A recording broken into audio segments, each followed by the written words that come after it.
mais trois présidents ñoo ma décoré. J'ai les images, j'ai les photos, j'ai les images. beneen yoon dañ ko indi ci plateau bi sa suñ beneen numéro danañ wane image. naa indaale sumay décoration am na sumay décoration. ma ne sumay déco boo leen gisee Diomaye takk affaire bu ndaw boobu nekk ci vestam. mais exactement lu ndaw loolu lay takk suma veste su may dem dans des cérémonies. mais yaa ngi xaar su quatrième président mu décoré. amatul je suis au sommet de la décoration. déedéet kay. je suis au sommet. très bien et je fais partie des 190 dignitaires de la République depuis 1960. ñëw ci basketball bi léegi la continuer yaa ngi doon wax la ngay reprocher Babacar Ndiaye. non ce que je reproche à Babacar Ndiaye mooy li xew Afrobasket 2017 2019. wax nga ko waaw 2017 d'abord dafa organiser fii tournoi. Il y a des préqualifications pour aller jouer en Tunisie. J'ai vu à l'époque Matar Ba octroyé ko un montant de 300 millions de francs CFA te xaalis bi si arène de lutte bi lañ ko jëlee boobu arène de lutte bi ñu koy tabax xaalis bi j'ai appris que si foofu lañ ko jëlee pour jox ko Babacar Ndiaye pour mu mën a organiser cette fenêtre là à Dakar. Bon man en tant qu'ancien président je me suis posé des questions je dis 300 millions mais c'est énorme ça c'est pour faire quoi? C'est en 2017. C'est en 2017. Moi, j'ai organisé la fenêtre ici en 2010, mais j'ai dépensé 23 millions. Comment ça se fait que lui dépense 300 millions?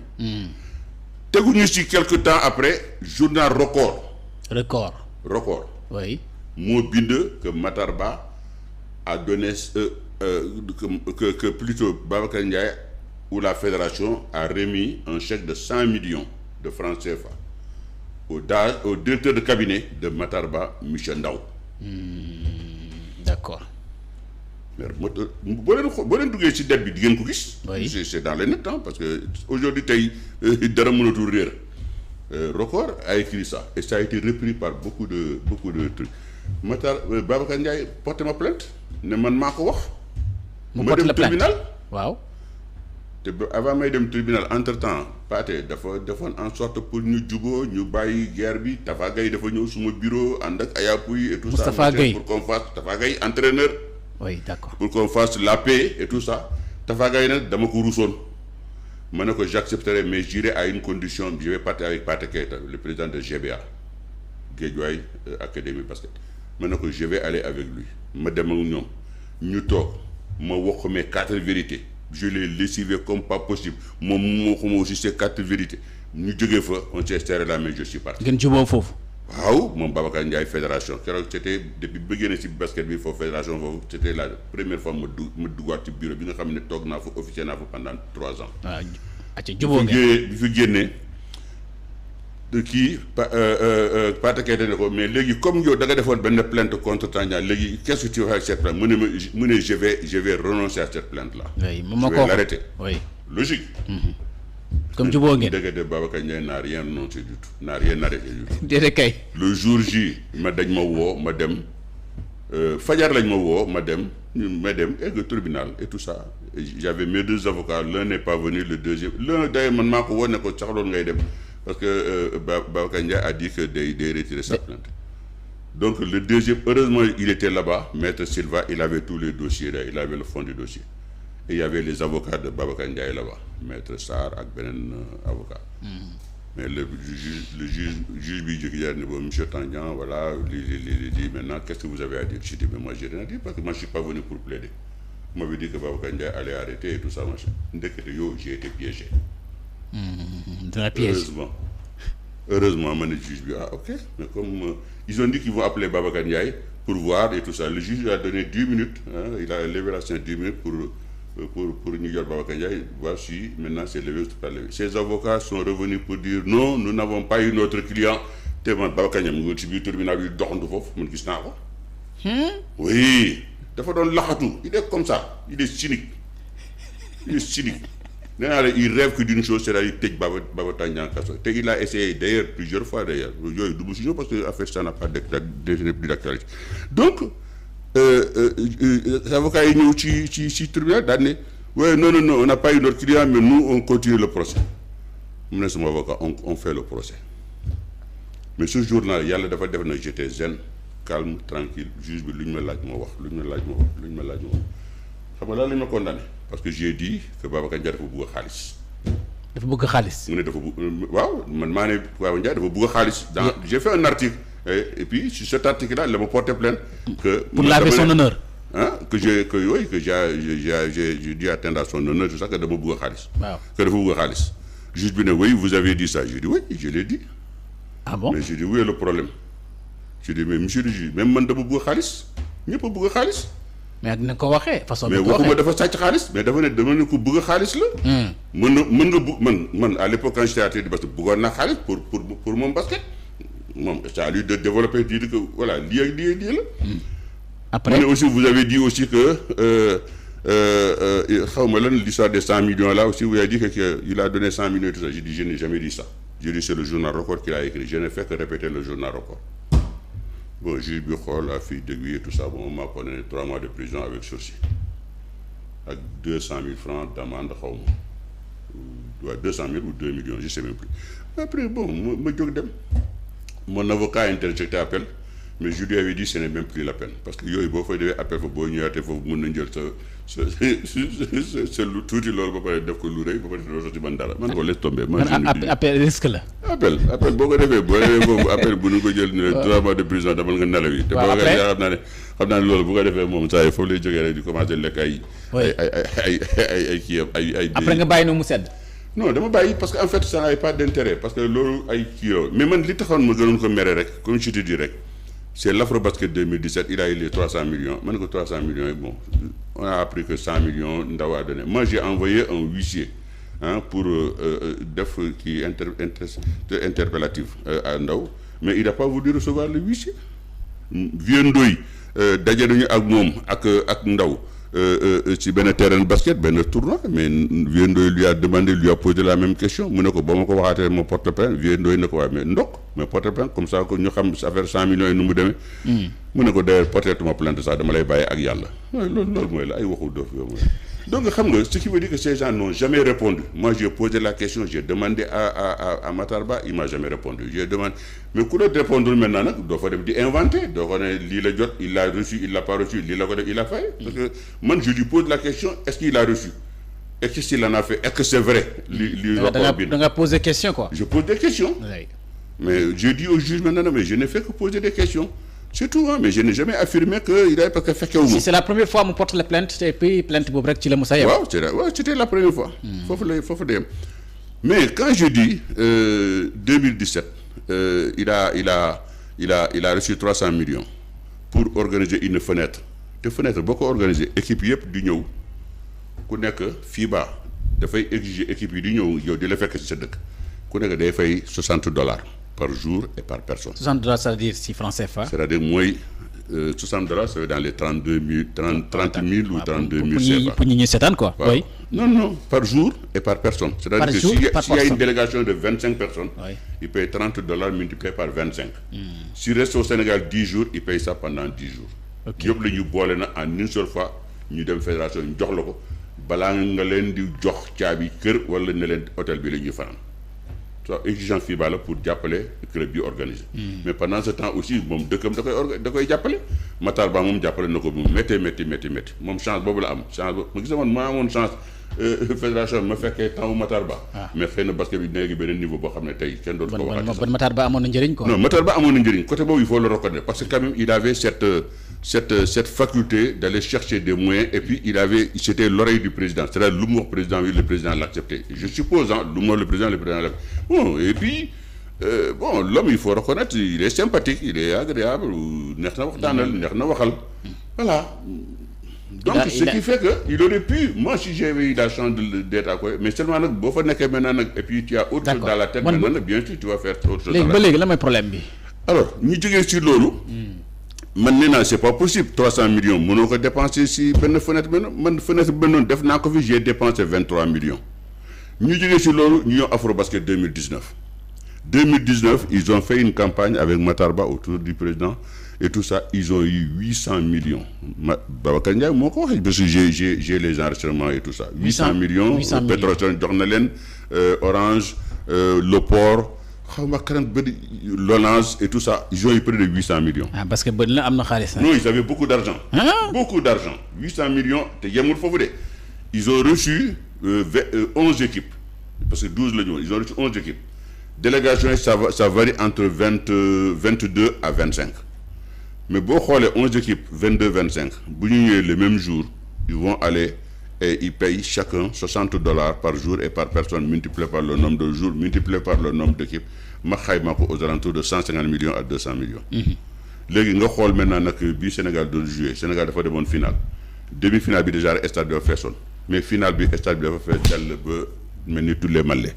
dégg nga stade bi fees dell mel ni tous les malais donc stade bi dafa dem ba nga xamee ne sax nit ñi dañ doon toog ci place kii. fii nit ñi di jaar di yéeg escalier yi dañ ba fe peut-être stade dafa feesoon del à craquer et puis au lieu même d'arrêter pour te dire que j'ai même dit nee naa sax ils ont même fait un peu de l'escroquerie parce qu'ils ont continué à vendre des billets après il y avait près de 5000 personnes dehors que la presse a dénombré et ces gens ne sont pas rentrés dans le stade et pourtant ils savaient que le stade était complet et ils continuaient à vendre des billets. Alors quand le stade bu ñu jeexee ci loolu. quand j'ai vu l'argent le document financier qu'ils ont pondu mais moi j'ai dit mais la question que je me suis posée tout de suite avec mes amis de CRBS. On a fait une réunion Pathé Keita et tous mes amis les anciens basketteurs on a écrit une lettre ouverte à Matar Ba et à Babacar Ndiaye. On a dit mais les 800 millions que nous dénombrons aujourd'hui pour un total de presque d'1 milliard environ et quelques. mais xaalis boobu foo leen ko def c'est que Babacar Ndiaye ne sait pas pourquoi man may wax loolu et pour que seen auditeurs yi aussi ñu xam lu tax man may poser cette question là 1 milliard moi j'ai fait 4 Afrobasket man Tandian def naa 4 Afrobasket Mali. def ko 4. Mali Madagascar Mozambique ak Côte d'Ivoire bu mujj bi Côte d'Ivoire doon ci la équipe nationale jëlee 3e place. yaa ngi fàttali ko Dadi. Dadi Addi. dem. Dadi kañ la woon. non 2011. 2011 ok c'est lañu demee woon Coupe d'Afrique bi Coupe du monde bi Espagne mais 4 Afrobasket def naa ko. musuma dépasser 70 millions. musuma dépasser 70 millions. même parfois 70 millions yi sax il faut que mu poñe gouvernement yi pour am ko. mais nag jamono jooju ak jamono ji dama wute. oui mais non c'est la même période. c'est-à-dire que c'était en 2011. oui 2011 Macky non 2011 c'était le régime de Abdoulaye Wade. non il y a eu le régime de Abdoulaye Wade et le régime de Macky Sall en 2013. en 2013 Macky Sall l'a tombé en 2013. en 2013 d'accord donc 2013 bi ñuy dem. Qui Mozambique, Macky Sall nous a prêté son avion. Abdoulaye Wade nous a toujours prêté l'avion d'ailleurs. Macky Sall nous a prêté l'avion. Bi ñu dem Côte d'Ivoire aussi, il nous a prêté l'avion. Mais 1 milliard, moi j'ai toujours dépensé 60 millions. J'ai posé la question xaalis ba fa lañ ko dugal mais xaalis bi ils ont fait une bangoula. dañ koy yàqati ko. parce que boo xoolee je donne un exemple. Les textes de la fédération sont très clairs. On prend un délégué pour l'équipe nationale.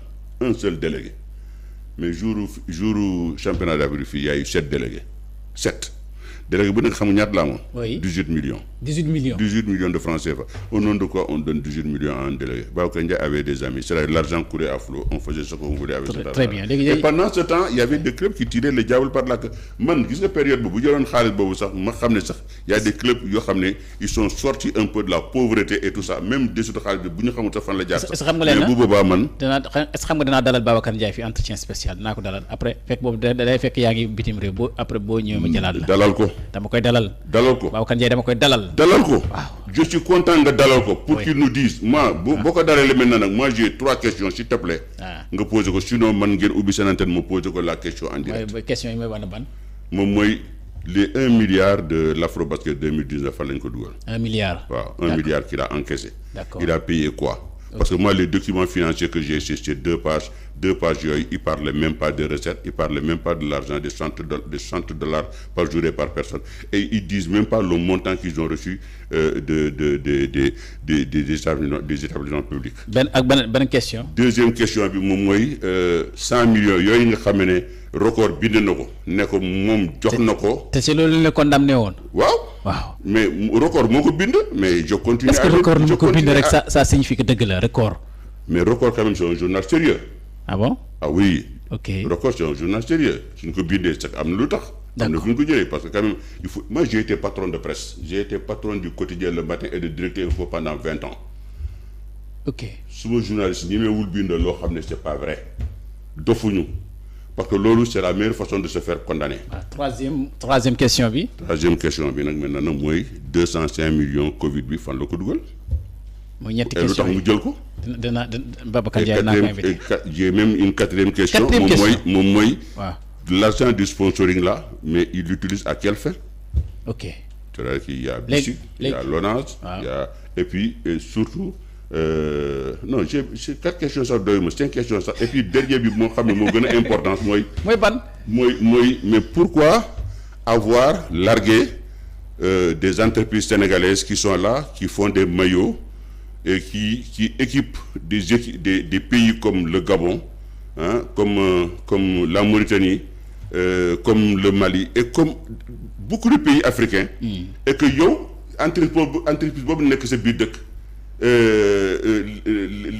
l'entreprise de Tanor et qui équipe tous les arbitres sénégalais mais gratuitement te entreprise boobu nga bàyyi ko foofu ne ko ñukk dem en France en catimini yàgg Gorgui Sy Dieng ton deuxième vice-président de la fédération de basket boo xam ne mais kenn xamatul ñemeetul teg tànkam Sénégal kenn xamatul lu tax ñemeetul ñëw kenn xamatul bëggatul fi ñëw on ne le voit plus et les textes de la fédération sont très clairs c'est-à-dire qu'un vice-président qui manque à 3 réunions il est démis de ses fonctions te il ne veut pas démettre Gorgui Sy Dieng au nom de quoi parce que tout simplement Gorgui Sy Dieng amoon na ko njëriñ wala non, il n'a pas le droit de le garder parce qu'au bout de trois réunions, les textes de la fédération, c'est-à-dire que Babacar Ndiaye, il s'en fout des textes de la fédération. Si respectait les textes de la fédération, Gorgui Sy Dieng ne serait plus membre de la fédération. man ñaari question yu moom laa lay posé yow posé nga ko juróomi question mais yow man ñaari question la lay am. wala lan moo la déranger si Babacar Ndiaye. dara.